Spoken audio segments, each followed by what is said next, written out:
In 793 AD, the great monastery at Lindisfarne was attacked and destroyed, and the monks there put to death. This was the first recorded raid by the wild Northmen, known as the Vikings.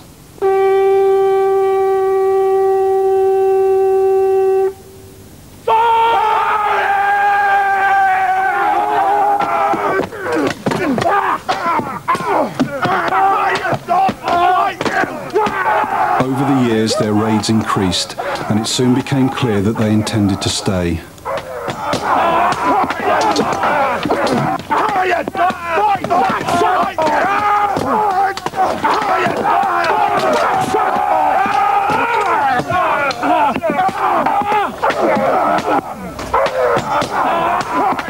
More and more came over in their longships to take this rich land by the sword.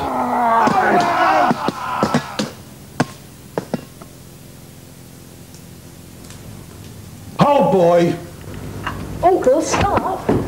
Never touch a man's sword without his permission.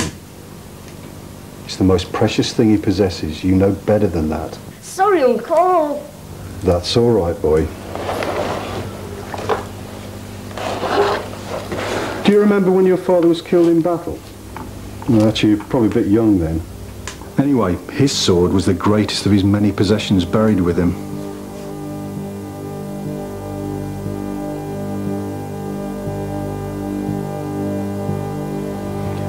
A sad day, still. When I was given my sword by my father, what a day.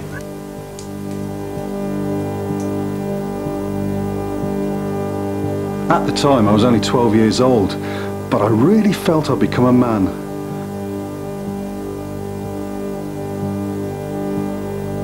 Of course, the sword was heavy, but I was so excited.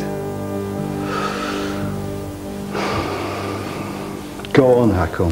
Have a go if you want to. Really? Just be careful.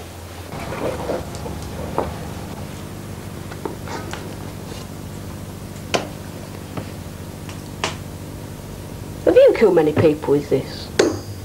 Oh, a few of the enemy have felt the sharp sting of corpse maker.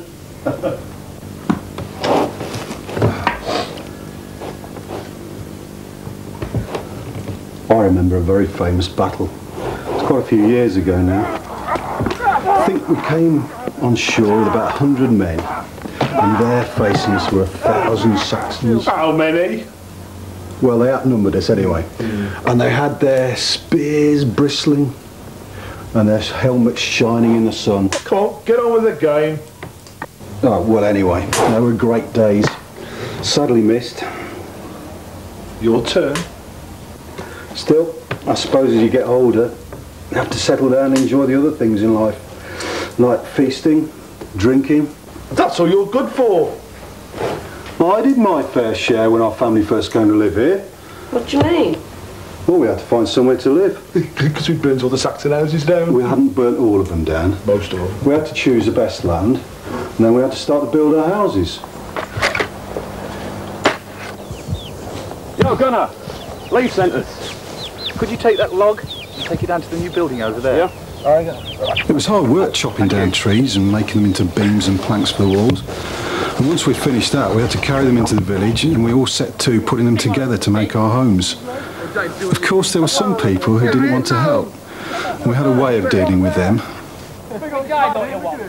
The roofs were covered with thatch made from straw and sedge, and to stop them blowing off in the wind, we hammered in stakes.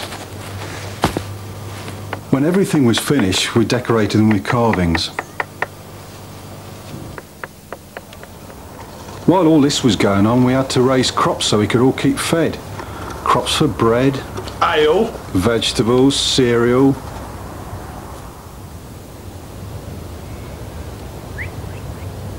We also brought animals over with us that needed to be tended. They provided us with meat, wool, leather. you stole most of yours. Those animals were left running wild.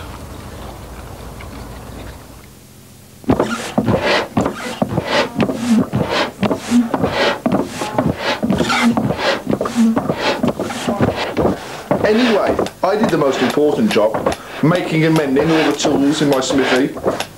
We couldn't have survived without me. Rubbish. Firstly, you're no good at your job. If you're not careful, I'll eat you. And secondly, you don't need metal for everything. Bone will do, and it's cheaper. I can make all sorts of things out of bone and antler. For instance, hammers, rakes, needles, Dice, arrows, pendants, toothpicks. whistles and flutes, and perhaps most importantly, combs to keep your lice out of your hair. And what about leather? Hello, Harold. Any chance of fixing this? Come back tomorrow. All right. I'll see ya.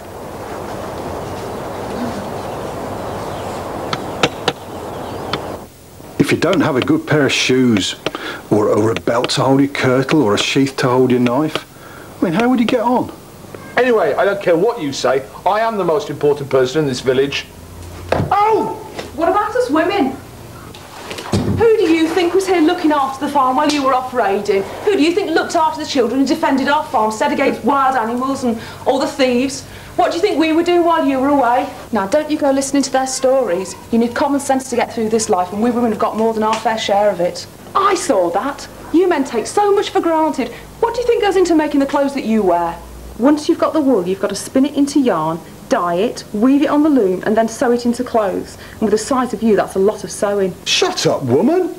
And who do you think's preparing the food and the ale for the banquet tonight? I suppose they do have their uses. But when you spin your wool, who makes the spindle whirl? And when you're cooking, who makes the bowl? A wood turner, and he's a man. He's working all day at his pole lathe, sun beating down on him, the dust choking him, his foot aching. The only thing that's going to be aching is your head if you keep going on like that. Fellow freighters, good day, Otter. Still arguing with the sea? No, we're just peacefully discussing a point. Perfect good day. Who's that? Didn't you see him in the village earlier? No. He must have been out fishing. Ah, that's Schoolie. He's the trader. Ah, greetings.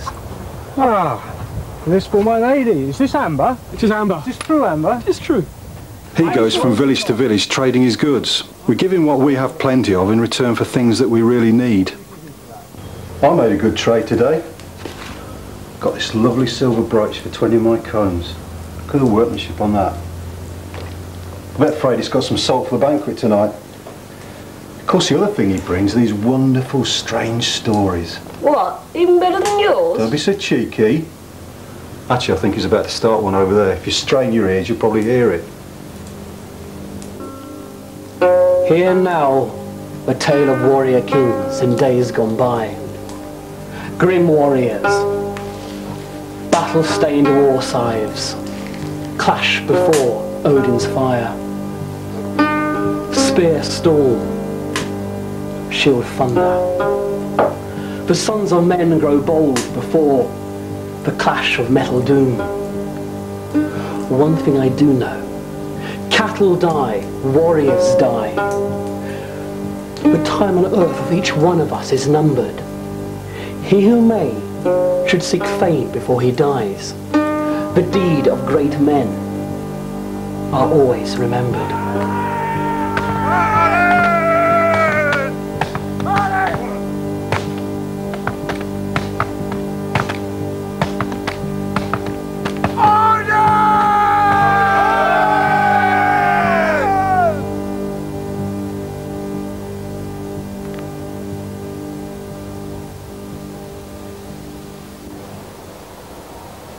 Mummy, don't throw it so far. Mummy, look what I found. What have you got now? What's this, Mummy? I don't know. We'll have to find out about it.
After an enjoyable visit to the Lighthouse cinema, few people realise the importance of the work carried out by the house manager.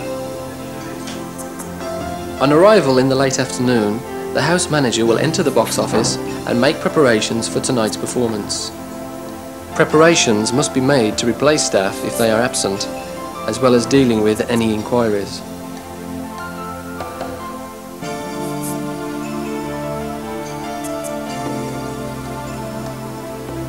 All publicity for the show needs to be brought up to date.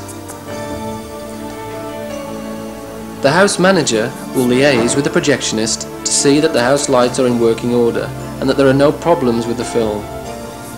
Next, she must check that the temperature is correct and that the cinema has been properly cleaned. For reasons of health and safety, she must ensure that the fire regulations are adhered to, that all the exit signs are operational and that all the doors are clear of obstacles.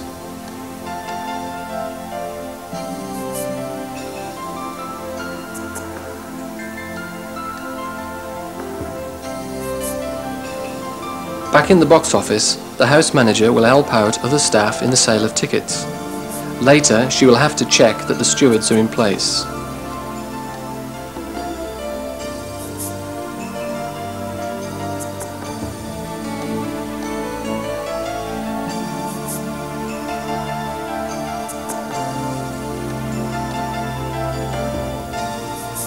Inside the cinema, there should be clear signs to aid people's comfort and enjoyment of the film.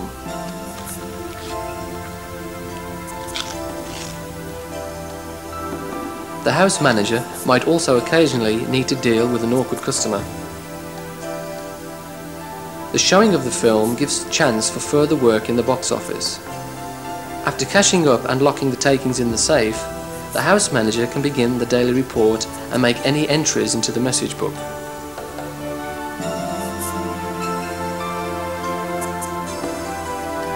It's a good idea for the house manager to supervise the audience's departure, making sure their visit to the cinema has been an enjoyable one.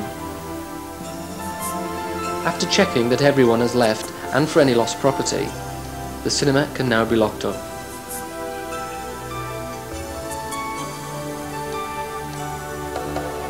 Finally, don't forget to check the toilets. In exchange for their badges, the stewards can be given their complimentary tickets. After closing down the computer and switching off the heating and other appliances, the house manager can now leave the box office and turn off the lights.